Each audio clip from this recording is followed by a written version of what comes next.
What's up? How to set up lighting for a professional look when you're videotaping, blogging, doing your social media, your branding videos, information products. Lighting is the most important thing, more important than, it's very important. Okay, the reason I'm making this video real quick is for me, and you can join in as well, to document how my lighting is set up in my studio, very professional. So I can remember how the heck this goes because I'm not good at this. This is Coach Rob here. He's a good friend of mine. He was a professional videographer. He had a whole production company. He did this for years. He shot commercials and all types of stuff. So I've got my studio set up here, and I asked him to come over to help me shape and set up the light and teach me, which I'm going to show you. Really, this is for me. Okay. Okay. We got a hair light. Is this called a hair light or a key light? I call it a hair light, but it does key the shoulders and the top of the head. So we'll go through all the lights real quick. So this is over the shoulders and the top of the head. And you see how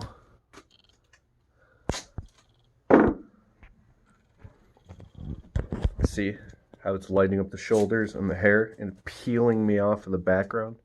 So this goes here, and it's kind of on an angle behind me, lighting up all this, right? Yeah, shoulders and it's out of the frame. You can't see it in the video, so it's above me.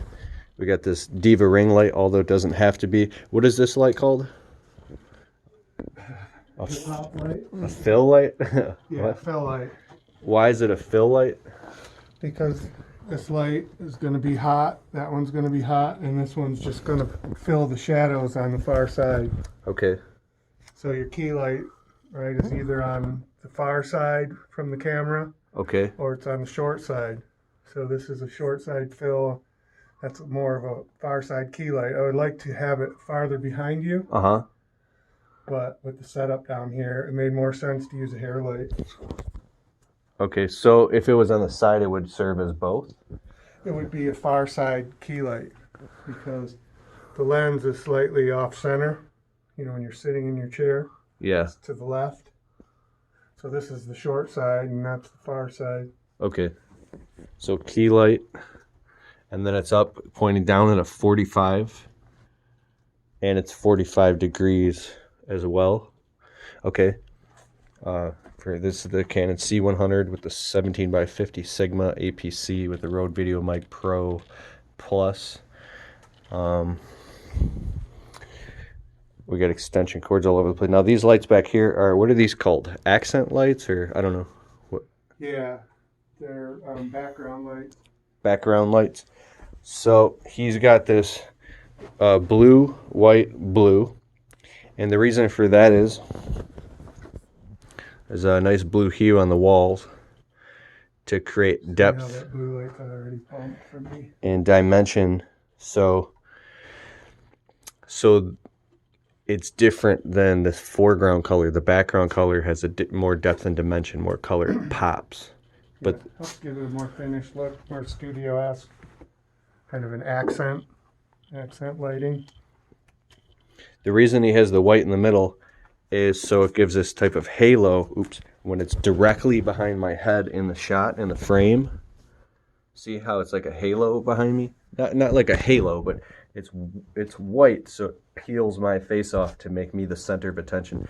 If you watch like these hit TV shows, Kardashians, my wife watches this, their videography is really good. They'll have these narrative parts where they'll have like one of the Kardashians talking about what's going on. And they got this amazing studio type set. And if you notice these pro features, they'll be like that.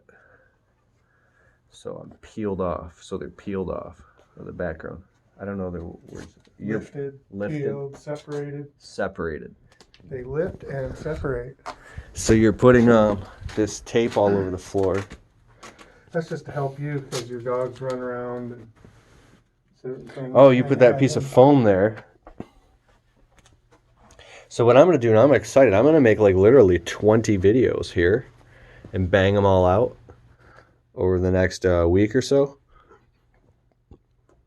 and I'll document, how this is, and then I'll play with it again. I'll take a bunch of pictures and notes to make sure I get, and then I can kind of change my set and make another 20 videos. Cool.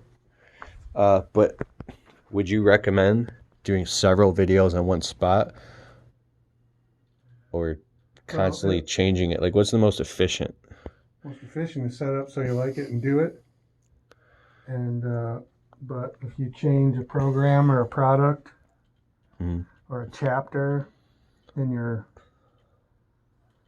career, or a season of your career or something like that, then it would make sense to switch things up, make it fresh. You know what? Some of my favorite YouTubers, they have the same set behind them all the time. And that's what I kind of like that, because now when I come back to their show, I feel like Familiar. it's familiar. That's the their brand. set. That's the brand. That's where I'm used to seeing them. Yeah, And they can change little nuances about that set. Yes. And maybe add a new picture on the wall, or oh, something's different. You got a new plant on the desk. Yes. So I want to lock this down. Yep, it's good for a while. Yes. Thank you. So this is how it is, and that's why. Oh, there's one more thing. The B-angle cam, if he has a moment. I've got him here hostage. Okay. Later.